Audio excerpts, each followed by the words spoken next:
وقال النبي صلى الله عليه وسلم في موضع آخر: ما من مسلم يلبي إلا لبى من عن يمينه أو عن شماله من حجر أو شجر أو مدر حتى تنقطع الأرض من هنا وهنا. رواه الترمذي. وقال النبي صلى الله عليه وسلم في موضع آخر عن ابن عمر عن النبي صلى الله عليه وسلم قال: أما خروجك من بيتك تعم البيت فإن لك بكل وطاعة تطاعها راحلتك يكتب الله لك بها حسنة ويمه عنك بها سيئة.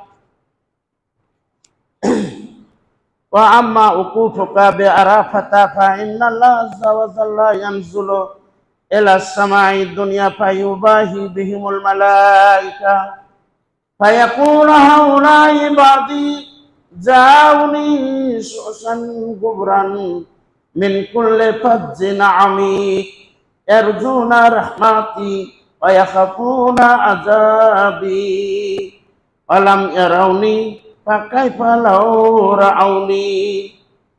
فلو كان عليك مثل رمل عالج أو مثل أيام الدنيا أو مثل قطر السماء ذنوبا غسل الله عنك.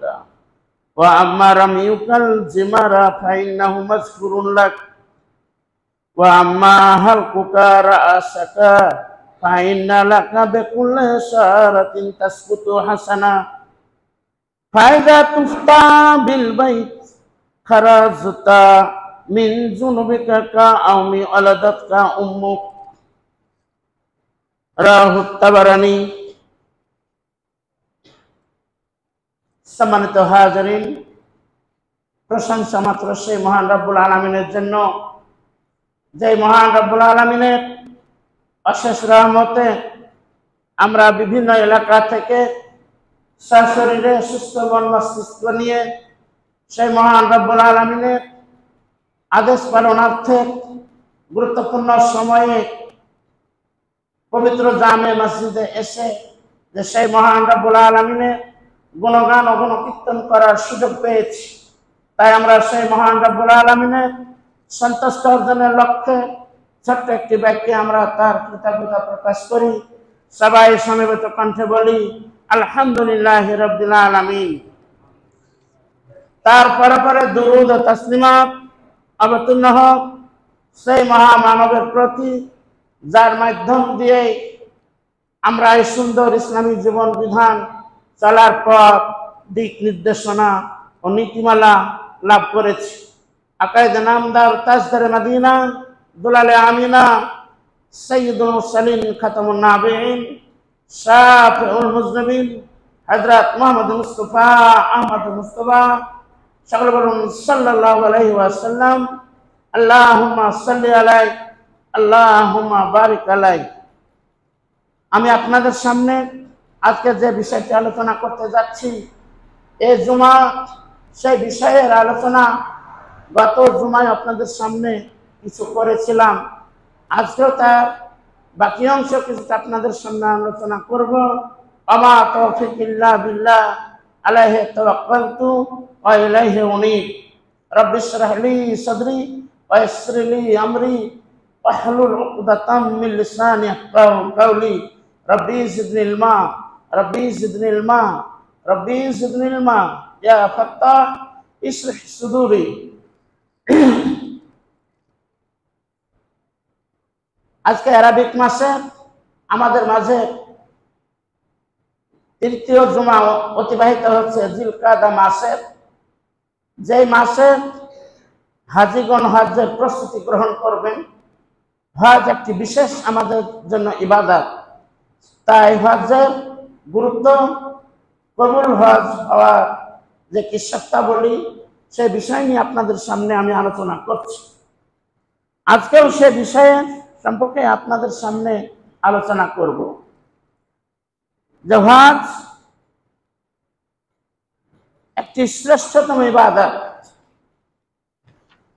তার কয়েকটি দিক রয়েছে যা আপনাদের সামনে গতদিন বলেছে। আজকে বাকি অংশগুলো যে বলতে যাচ্ছি, গত জুমায় যেখানে এসে শেষ করেছি তার শেষ কথা, তার শেষ বাক্যটি ছিল এই, যে যে ব্যক্তি আল্লাহর জন্য হজ করবেন, হজ করার পরে সে কোনো বেহুদা কথা তার মুখ দিয়ে বের হবে না, কোনো বৃদ্ধাচরণ বের হবে না, এবং ফাসিকি কাজ তার দ্বারা অনুষ্ঠিত হবে না।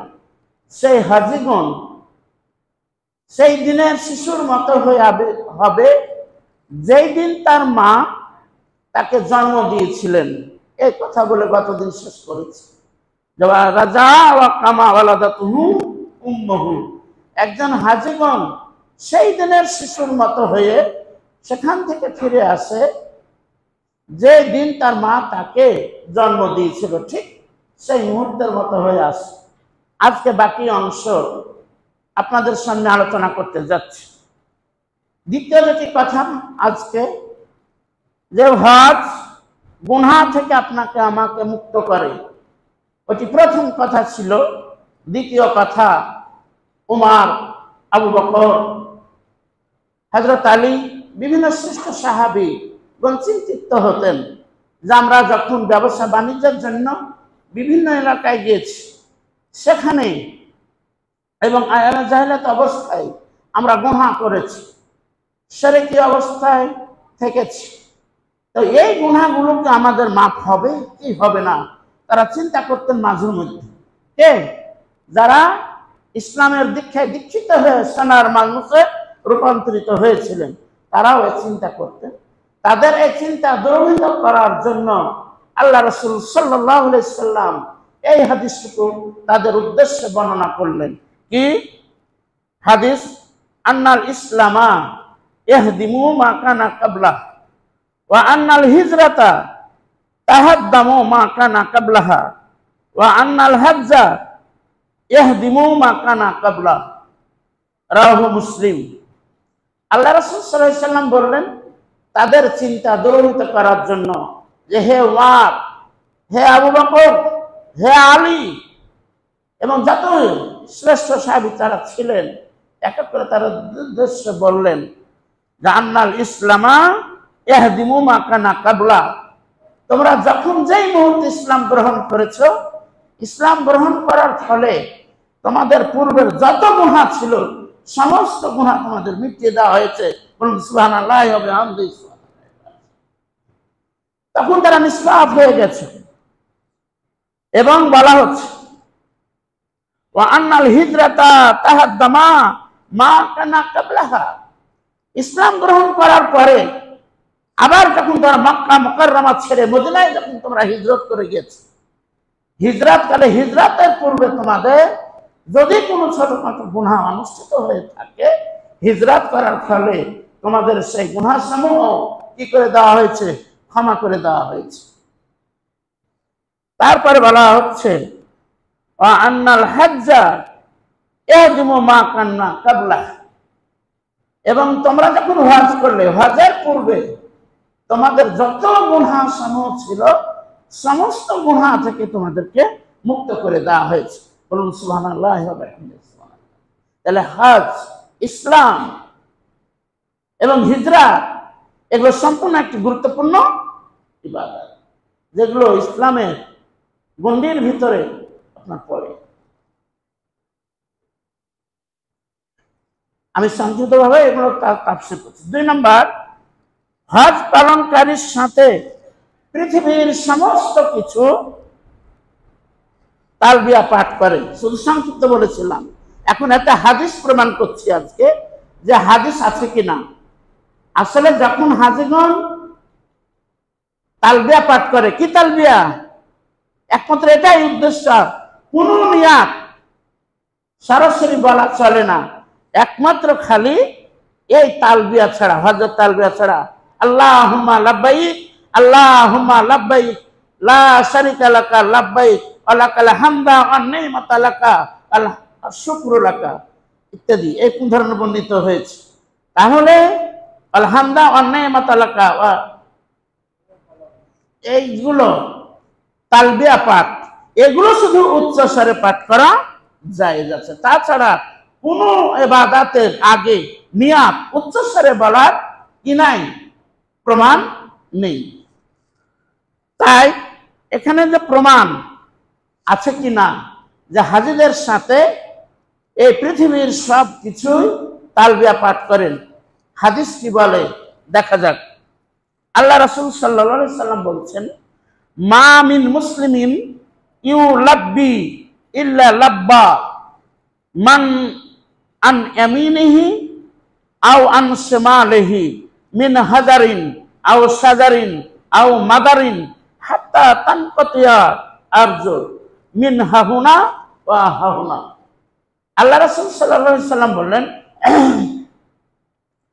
মামিন মুসলিমিন, এমন কোন মুসলমান নেই, বলছে এমন কোন মুসলমান নেই যে ইউলাব্বি তালবিয়া পাঠ করে না, ইল্লা লাব্বা, একমাত্র তালবিয়া পাঠ করে তাদের সাথেও কারা, মান আন ইয়ামিনিহি, যারা তার ডান পাশে থাকে, আন ইয়ামিনিহি, যারা তার ডান পাশে থাকে, আও আন শিমালিহি, যে সমস্ত বস্তু তাদের বাম পাশে থাকে, আন শিমালিহি বলছে, মিন হাজারিন, পাথর সমূহের মধ্যে, আও শাজারিন, এবং যত গাছপালা বৃক্ষাদি রয়েছে সমস্ত গাছপালা, আও মাদারিন, মাটি জমিনের মাটি পর্যন্ত তাদের সাথে কি করে, তালবিয়া পাঠ করে, বলুন সুবহানাল্লাহ ওয়া বিহামদিহি সুবহানাল্লাহ।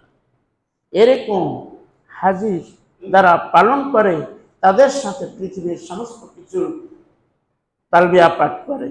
এমনকি বলছেন হাত্তা তানকাতিয়াল আরজ মিন হাহুনা হাহুনা, পৃথিবীর এক প্রান্ত থেকে আর এক প্রান্ত পর্যন্ত যত কিছু, হাত্তা তানকাতিয়াল আরজ হাহুনা ওয়া হাহুনা, বলছে পৃথিবীর এক প্রান্ত থেকে এক প্রান্তে যত যা কিছু আছে সবাই এই আল্লাহর সন্তুষ্টির নিমিত্তে হাজীদের সাথে সমস্ত বস্তু কি করে, তালবিয়া পাঠ করে।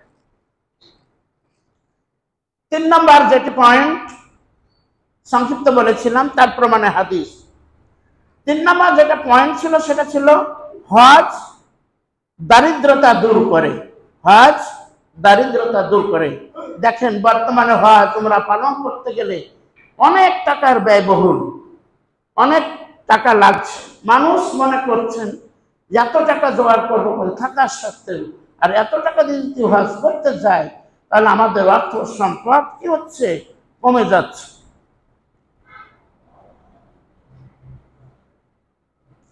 অথচ হজ উমরা পালন করলে আল্লাহ রাসূল সাল্লাল্লাহু আলাইহি সাল্লাম বলেছেন, তোমাদের মাঝে অসচ্ছলতা দূরীভূত হবে, সচ্ছলতা আনয়ন করবে। এর প্রমাণ আল্লাহ রাসূল সাল্লাল্লাহু আলাইহি সাল্লাম বলছেন, তাবেউ বাইনাল হজ্জ ওয়াল উমরা ফাইন্নাহুমা ইয়ানফিয়ানি আল ফাকরা ওয়াদ যুনুবা কামা ইয়ানফিল কিরু খাবাসাল হাদিদ ওয়াজ যাহাব আল ফিজ্জা ওয়া লাইসা লিল হজ্জাতিল মাবরুর সাওয়াবুন ইল্লাল জান্নাহ, রাহু তিরমিজি আন-নাসাই। ও আগের যে হাদিসটি বর্ণনা করেছে সে হাদিসের নম্বর বলা হয়নি, সে হাদিসটি তিরমিজি শরীফের 9828 নম্বর হাদিস, মিসকাত আর হাদিস 2550 নম্বর হাদিস। আল্লাহ সাল্লাল্লাহু আলাইহি ওয়াসাল্লাম বললেন, তাবেউ বাইনাল হজ্জ ওয়াল উমরা, বলছে তোমরা অনুসরণ করো, তাবেউ ইত্তেবা করো, পরস্পর, তাবেউ বাবে মুফালাতার শব্দ, বাইনাল হজ্জ ওয়াল উমরা, হজ আর উমরার মধ্যে, ফাইন্নাহুমা, হজ আর উমরা তাবে করা মানে কি, হজ করলে তোমরা উমরা করো, উমরা করলে তোমরা কি করো, হজ করো, দুটাই পরস্পর তোমাদেরকে করা অপরিহার্য। কেননা ফাইন্নাহুমা, বলছে কেননা এর কারণ, ইয়ানফিয়ানিল ফাকরা ওয়াদ যুনুবা, তোমরা যে দারিদ্রতার ভয় করো যে অর্থ সম্পদ আমাদের শেষ হয়ে যাবে, কমে যাবে, তা নয়। বলছে ফাইন্নাহুমা, সেই দুইটি বস্তু অর্থাৎ হজ এবং উমরা, ইয়ানফিয়ানিল ফাকরা ওয়াজ যুনুবা, তোমাদের দারিদ্রতা এবং তোমাদের গুনাহ সমূহকে কি করে দেওয়া হয়, দূর করে দেওয়া হয় তোমাদের আমলনামা থেকে। যেমন কামা ইয়ানফিল কির খাবাসাল হাদিদ, যেমন হাফরে লোহা দিলে লোহার মরিচিকা দ্রবীভূত হয়ে যায়। বলছে কামা ইয়ানফিল কির খাবাসাল হাদিদ, যেমন হাফর লোহার মরিচিকা দ্রবীভূত করে দেয়। শুধু তাই নয়, লোহার নয়, ওয়াল ফিজ্জা না ওয়াল যাহাব, স্বর্ণের গলিত করে সমস্ত মরিচিকা দূর করে দেয়। আল ফিজ্জা রূপার চাঁদির যে মরিচিকা ধরে সমস্ত মরিচিকা হাফরে দূরীভূত করে দেয়। লাইসা লিল হাজ্জাতি ইল মাবরুর, আচ্ছা হজ্জে মাবরুরের প্রতিদান তার সওয়াব হচ্ছে কি একমাত্র জান্নাত। যাদের হজ কবুল হবে, কবুল হজের সবই হচ্ছে হজ্জে মাবরুর। বলতে কাকে বলা হয়? যে হাজিগণ হজ করে আসার পরে কোনো প্রকারের গুনাহে তাদের দ্বারা অনুষ্ঠিত হয় না, তারা কোনো গুনাহের কাজে লিপ্ত হয় না, তারাই হচ্ছেন হজ। আসলে হজ করার এটাই হচ্ছে গুণ। তাহলে হজ এমনই একটি ইবাদত। হজ করতে গিয়ে হাজিগণ কি করে? হাজরে আসওয়াদ চুম্বন করেন। হাজরে আসওয়াদটা ছিল একেবারে সোফাই সাদা। এই বানি আদমের পাপ সমূহ চুম্বন দেওয়ার ফলে বানি আদম সন্তানদের গুনাহকে সুস্থ সুস্থ সে পাথরটি আসওয়াদ কালো পাথরে কি হয়েছে? গঠিত হয়েছে, এখন কালো পাথর হয়ে গেছে। এই বানি আদমের সন্তান শুষে শুষে সে কালো হয়ে গেছে। কিন্তু সে হাজরে আসওয়াদ এর ধর্ম রয়েছে, এই হাজরে আসওয়াদের একটা ধর্ম রয়েছে। কি ধর্ম রয়েছে? হযরত উমর ফারুক রাদিয়াল্লাহু তাআলা আনহু বলছেন, জান্নাকা হাজারুন, আমি জানি যে তুমি একটা পাথর, লা আকবালতু, আমি তোমাকে কখনো চুম্বন করতাম না, ইল্লা কাব্বালতা নবী সাল্লাল্লাহু আলাইহি সাল্লাম, যে নবী সাল্লাল্লাহু আলাইহি সাল্লাম তোমাকে কি করেছে? চুম্বন করেছে, এই কারণে আমি তোমাকে চুম্বন করছি। কিন্তু হাজরে আসওয়াদের একটি ধর্ম রয়েছে, যে হজ করতে যাওয়ার আগে যে হাজিগণের যে কাজ করা অভ্যাস ছিল, হজ করে আসার পরে তাদের অভ্যাসটা পরিস্ফুটিত হবে। বলো নাউজুবিল্লাহ মিন যালিক। আচ্ছা, যদি খারাপ থাকে, খারাপটাই বেশি তার কি হবে? পরিস্ফুটিত হবে। ভালো যদি করে, ভালোর ভিতরে যদি সে থাকে, তাহলে ভালো কাজটাই তার দ্বারা কি হবে? বেশি প্রস্ফুটিত হবে, প্রকাশ পাবে। হাজরে আসওয়াদে এমন একটি ধর্ম রয়েছে, চুম্বন করার ফলে এই হবে হাজরে আসওয়াদ। তাই রাসূল সাল্লাল্লাহু আলাইহি ওয়াসাল্লাম চুম্বন করেছেন, বলে আমি চুম্বন করছি। তুমি এমন একটি পাথর যে তুমি কারোর ভালোও করতে পারো না, খারাপও করতে পারো না, কিন্তু রাসূল সাল্লাল্লাহু আলাইহি ওয়াসাল্লাম তোমাকে কি করেছে? চুম্বন করেছে বলেই আমি তোমাকে চুম্বন করছি।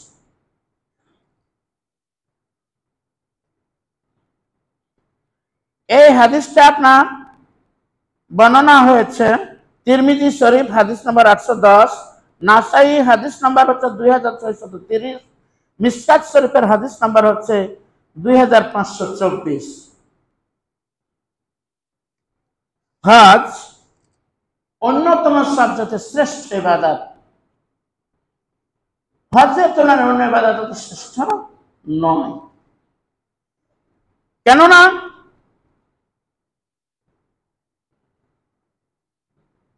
হজের দ্বারাই দুই প্রকারের সওয়াব তিনি পান। উম্মাহাতুল মুমিনিন হযরত আয়েশা সিদ্দিকা রাদিয়াল্লাহু তাআলা আনহা থেকে বর্ণিত, তিনি বলেন যে আমি একদিন রাসূল সাল্লাল্লাহু আলাইহি সাল্লামকে জিজ্ঞেস করলাম, ইয়া রাসূলুল্লাহ, আলা নাগজু অনুজাহিদ মাআকুম, যে হে আল্লাহর রাসূল, আমরা কি আপনার সাথে যুদ্ধে যেতে পারি না? নাকজু ওয়া নুজাহিদু মাআকুম। আল্লাহ রাসূল সাল্লাল্লাহু আলাইহি ওয়াসাল্লাম বললেন, লাকিন্না আহসানুল জিহাদ ওয়া আজমালুল হজ। হে উম্মাহাতুল মুমিনিন আয়েশা সিদ্দিকা রাদিয়াল্লাহু আনহা, জেনে রাখো যে তোমাদের জন্য জিহাদ, উত্তম ও উৎকৃষ্ট জিহাদ হচ্ছে আল হজ। হজ করলেই তোমাদেরকে জিহাদের সব প্রদান করা হবে। আয়েশা সিদ্দিকা রাদিয়াল্লাহু আনহা বলছেন, আমি যেই দিন আল্লাহ রাসূল সাল্লাল্লাহু আলাইহি ওয়াসাল্লামের মুখ থেকে এই কথাটি শুনলাম, শোনার পরে ফালা আবুল হজ্জা বাদা ইদ সামিতু হাযা মিন রাসূলিল্লাহি সাল্লাল্লাহু আলাইহি ওয়াসাল্লাম। আমি রাসূল সাল্লাল্লাহু আলাইহি ওয়াসাল্লামের মুখ থেকে যেই দিন এই কথাটা শুনলাম যে হজ করলে, হজ মাবরুর, কবুল হজ করলেই সেটা তোমাদের জন্য জিহাদের সমপরিমাণ দেওয়া হবে। তো বলছে, আমি সেই কথা শোনার পরে আর কোনো বছর হজ করা ছাড়ি নাই। কে বলছেন? আয়েশা সিদ্দিকা রাদিয়াল্লাহু তাআলা। এরপর থেকে আমি আর হজ করা ছাড়ি নাই।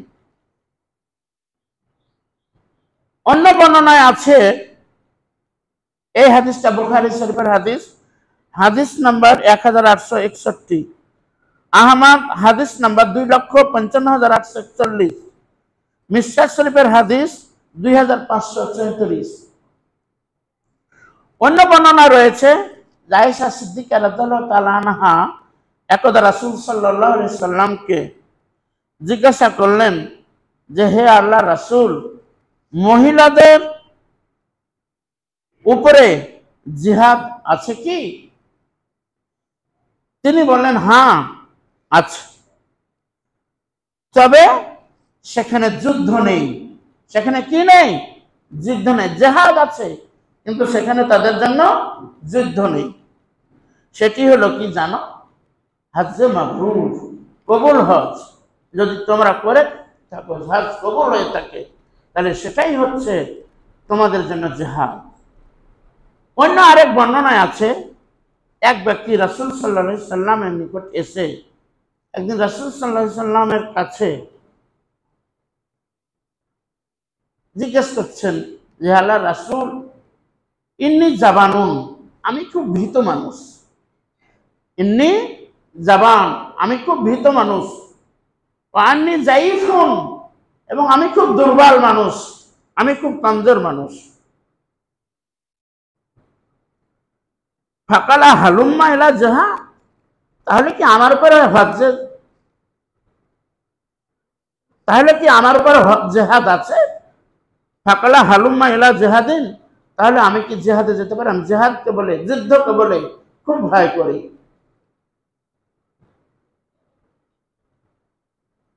আল্লাহ রাসূল সাল্লাল্লাহু আলাইহি ওয়াসাল্লাম, লা শাওকাতা ফিহিল হজ, তুমি হজ্জে এসো, সেখানে কোনো কি নাই, কঠিনতা নেই, মারপিট নেই, যুদ্ধ নেই। লা শাওকাতা ফিহি আল হজ, হজ করতে এসো, যুদ্ধের ময়দানের মতো লাঠি তারা মারামারি হয়, এখানে লা শাওকাতা, সেখানে ফিহি, এখানে কোনো যুদ্ধ নেই, মারামারি নেই, সেখানে তোমরা হজ করতে এসো। এটা মুজামুল কাবির হাদিস নাম্বার 2910, সহিহুল জামে হাদিস নাম্বার 7044। 4 নম্বর পয়েন্ট বিষয় যেটি বলেছিলাম, সেটি বিষয় ছিল হজ অন্যতম শ্রেষ্ঠতম ইবাদত। সেই ইবাদতের সম্পর্কে আল্লাহ রাসূল সাল্লাল্লাহু আলাইহি সাল্লামকে একদিন প্রশ্ন করা হলো। সুইলা নবী সাল্লাল্লাহু আলাইহি সাল্লাম আইউল আমাল আফজাল, আল্লাহ রাসূল সাল্লাল্লাহু আলাইহি সাল্লামকে একদিন জিজ্ঞাসা করা হলো যে কোন আমলটা সবচেয়ে আল্লাহর কাছে গ্রহণীয়, উত্তম? কালা ঈমানুন বিল্লাহ, বলছে সর্বপ্রথম সবচেয়ে ওই আমলটা হয়েছে গ্রহণীয়, উত্তম, যেটা আল্লাহর সাথে কি করবে? ঈমান আনবে, আল্লাহকে ছাড়া অন্য কারো শরীক স্থাপন করবে না, এক আল্লাহর প্রতি সর্ব বিষয়ে তার ঈমান থাকবে। ওয়া রাসূলিহি, এবং তার রাসূলের প্রতি বিশ্বাস থাকবে। কিলা, তাকে আবার প্রশ্ন করা হলো সুম্মা মাজা, ঈমান বিল্লাহর পরে কোনটা সবচেয়ে উত্তম আমল? ক্বালা জিহাদুন ফি সাবিলিল্লাহ, আল্লাহর পথে জিহাদ করা, এটা হচ্ছে উত্তম ইবাদত। কিলা সুম্মা মাজা, এরপরে তাকে আবার প্রশ্ন করা হলো যে এরপরে কোন আমলটা সবচেয়ে উত্তম? ক্বালা হজ্জুন মাবরুর, তারপরে বলা হচ্ছে হজ্জে মাবরুর, কবুলিয়াত হজ। যার হজ কবুল হবে তাহলে সেই হবে উত্তম। কবুল হজকারী উত্তম ইবাদত।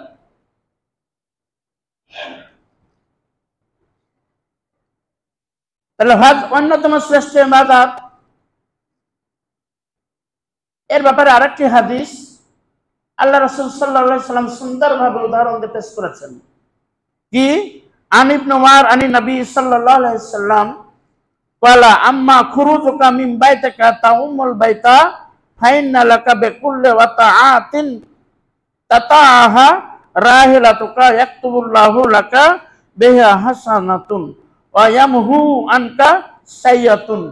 ইবনে উমর থেকে বর্ণিত, তিনি নবী সাল্লাল্লাহু আলাইহি সাল্লাম থেকে হাদিস বর্ণনা করছেন কি তোমার বের হওয়া বাড়ি থেকে আল্লাহর ঘর বাইতুল অর্থাৎ মক্কা শরীফের দিকে যাওয়া, তুমি যেই সওয়ারিতে উঠে আরোহণ করবে সেই সওয়ারি যতটা ধাপ, অর্থাৎ মক্কা থেকে তাহলে তখন তো উঠে চলে যেত, তাই জন্য এখানে বলা হয়েছে উট তোমাদের সওয়ারি যানবাহন যতটা ধাপ ফেলবে প্রত্যেকটা ধাপে ধাপে তোমাদের কি হবে?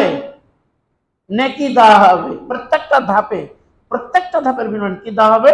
নেকি দেওয়া হবে, লেখা হবে ওয়া ইয়ামহু আনকা বিহা সাইয়াতান, এবং প্রত্যেকটা ধাপের বিনিময়ে একটা করে গুনাহ মাফ করে দেওয়া হবে। বলুন সুবহানাল্লাহি ওয়া বিহামদিহি সুবহানাল্লাহিল আযীম। ওয়া আম্মা উকুফুকা বিআরাফা, যখন তোমরা আরাফার ময়দানে অবস্থান করবে, আরাফাতে অবস্থান করার কারণে কি বলছেন? ফাইনাল্লাহ আযজা ওয়া জাল্লা ইয়ানজুরু ইলাস সামাইদ দুনিয়া, সেই দিন বিশেষ কারণে আল্লাহ পাক সামাইদ দুনিয়া পৃথিবীর আকাশে নেমে আসেন। বলছে ইয়ানজুরু ইলাস সামাইদ দুনিয়া, প্রথম আকাশে নেমে আসেন। নেমে আসার পরে ইউবাহি বিহুমুল মালায়েকা, ফেরেশতার সাথে আল্লাহ পাক কি করেন? গর্ব করে বলেন। কেননা ফেরেশতারা কি বলেছিল? আদম সন্তানকে সৃষ্টি করতে নিষেধ করেছিল। তাদের বাধাকে উপেক্ষা করে আল্লাহ পাক এই আপনাকে আমাকে সৃষ্টি করেছেন, তার কারণে আপনি আমি যদি যেতেও নাও পারি, তবু আমাদের জাতি মুসলমান মুমিন ভাইরা আজ কোটি না লক্ষ লক্ষ মানুষ, হাজার হাজার মানুষ কোথায়? মক্কা শরীফে গিয়েছেন। তাহলে এই যে ভাইরা গিয়েছেন, তাই বলা হচ্ছে যে উকুফে আরাফা ফায়ুবাহি বিহিমুল মালাইকা, ফেরেশতারা কিনে গর্ববোধ করে আল্লাহ পাক বলেন দেখো আমার বান্দারা এখানে কি অবস্থায় এসে হাজির হয়েছে। ফায়াকুল হাউলা ইবাদি, ও ফেরেশতারা দেখো এগুলা আমারই বান্দা, আমার হাতে তৈরিকৃত বান্দা। সুসান গুবরান, দেখো তাদের মাথার চুলগুলা এলোমেলো হয়ে আছে, খুশকে হয়ে আছে, এবং যে কাপড়গুলা পরিধান করে আছে সে কাপড়গুলো ময়লা হয়ে গেছে। বলুন পড়েন, বলছে গুবরান মিন কুল্লি ফাজিন আমিক, অনেক দূর দূরান্ত থেকে তারা এখানে এসে হাজির। কিসের উদ্দেশ্যে হাজির? বলছে ইয়ারজুনা রাহমাতি, তারা একমাত্র আমার করুণার তারা আশাধারী, তারা আমার রহমতের আশা করছেন, আমি তাদের প্রতি কি করব? রহমত করবো। রহমতের আশায় এখানে তারা এসে উপস্থিত। ওয়া ইয়াখাফুনা আযাবি, তারা আমার ভয়কে কি করে? ভয় করে। তারা আমার শাস্তিকে বলে ইয়াখাফুন, তারা ভয় করতেছে, ভয় করে বলে এখানে এসে তারা হাজির। বললাম ইয়ারাউনি, এই ফেরেশতারা বলো তারা কি আমাকে দেখেছে? লাম ইয়ারাউনি, তারা তো আমাকে দেখেনি। কাইফা লা রাউনি, যদি তারা আমাকে দেখতো তাহলে তাদের অবস্থাটা আরো কি হতো বলো?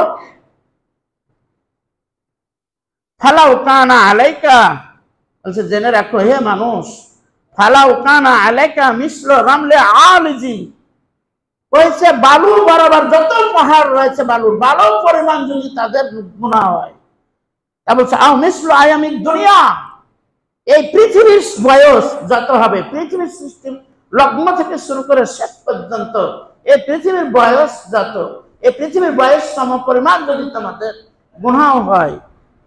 তারপর বলা হচ্ছে আও মিসলু কাত্রিস সামা, আকাশ থেকে যতগুলো বৃষ্টির বর্ষণ হয়, যতগুলো বৃষ্টির ফোঁটা পড়ে, সেই বৃষ্টির ফোঁটা সম পরিমাণ যদি তোমাদের গুনাহ হয়, জুনুবান গুনাহ হয়, গাসালাল্লাহু আনকা, আল্লাহ পাক তোমাদের এই হজ ব্রত পালন করার কারণে তোমাদের সমস্ত গুনাহ ধৌত করে দেন, সমস্ত গুনাহ ধৌত করে দেন। ওয়া আম্মা রামিয়াকাল জিমার, তোমরা যে পাথর নিক্ষেপ করো, পাথর নিক্ষেপ করার যে নেকি হয়, সেই নেকিগুলা মাযকুরুন, আল্লাহর নিকটে জমা করে রাখা হয়, এটা কিয়ামতের মাঠে আপনার আমার উপর রহম করছে। বলছে কঙ্কর নিক্ষেপ করলে যে নেকি, সেই নেকিটা আল্লাহর কাছে জমা করে রাখা হয়, বলছে তোমাদের জন্য জমা করে রাখা হয়। ওয়া আম্মা হালকুকা রাসাক, বলছে তোমাদের হজ করার শেষে যে মাথা মুন্ডন করা হয়, মাথা নাড়া করা হয়, মাথা নাড়া করার ফলে তোমাদের মাথায় যতগুলো চুল রাশি রয়েছে, যতগুলো চুল রাশি রয়েছে, সারা রয়েছে, প্রত্যেকটা চুলের বিনিময়ে এক একটা করে নেকি লিপিবদ্ধ করা হয়।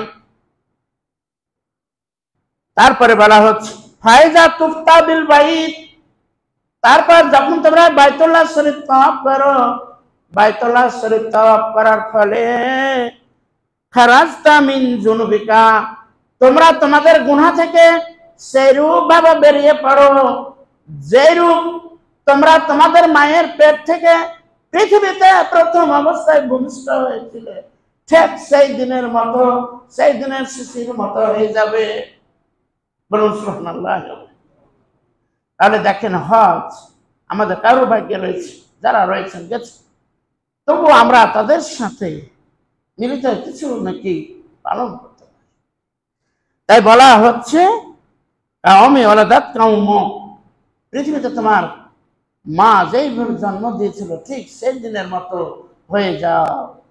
মাথা নাকি বাইতুল্লাহ শরীফ তাওয়াফ করলে, তাহলে দেখেন সেই বাইতুল্লাহ শরীফ যারা শুনেন গেছেন, আল্লাহ পাক যেন আমাদের সবাইকে সেই বাইতুল্লাহ শরীফ তাওয়াফ করার তৌফিক দান করুন, আল্লাহুম্মা আমিন। আরো বেশ কয়েকটা পয়েন্ট আছে আপনাদের সামনে ধারাবাহিকভাবে আলোচনা করা হবে। হজ একটি এই শ্রেষ্ঠতম ইবাদত, আল্লাহ পাক আমাদের সবাইকে করার তৌফিক দান করুন। বিশেষ করে আমাদেরকে তার আগে বলি, হজ তো শ্রেষ্ঠতম ইবাদত, সালাত তার চাইতেও শ্রেষ্ঠতম ইবাদত, যে সালাত হচ্ছে জান্নাতের চাবি, জান্নাতের দরজা খুলবে না যদি সালাত না থাকে। কাজে আসি, এরপর আরো দিকগুলো আছে। কবুল হওয়ার জন্য শর্ত কি, হজ করলে আরো কি কি গুনাহ থেকে বাঁচা যাবে, এগুলো আছে আপনাদের সামনে ইনশাআল্লাহ ধারাবাহিক আলোচনা করব। যদি আমি বেঁচে থাকি তাহলে ইনশাআল্লাহ সামনে যে আবারও আলোচনা হবে। যারা হজে গেছেন আল্লাহ যেন তাদের হজকে কবুল করেন, আমরাও যেন দোয়া করেন যে এখান থেকে যেন আমরাও হজ করতে পারি, এই আশা আকাঙ্ক্ষা রাখি। নিয়াত করলে আল্লাহ যেন আমাদের কিছুটা নাকি আল্লাহ কি করেন, দান করেন। বারাকাল্লাহু লানা ওয়া লাকুম ফিল কুরআনিল আযীম ওয়া নাফা'না ওয়া ইয়াকুম বিল আয়াতি যিকরিল হাকীম। ইন্নাহু তাআলা যাওয়াদুন কারীমুন মালিকুন বাররাউফুর রহিম।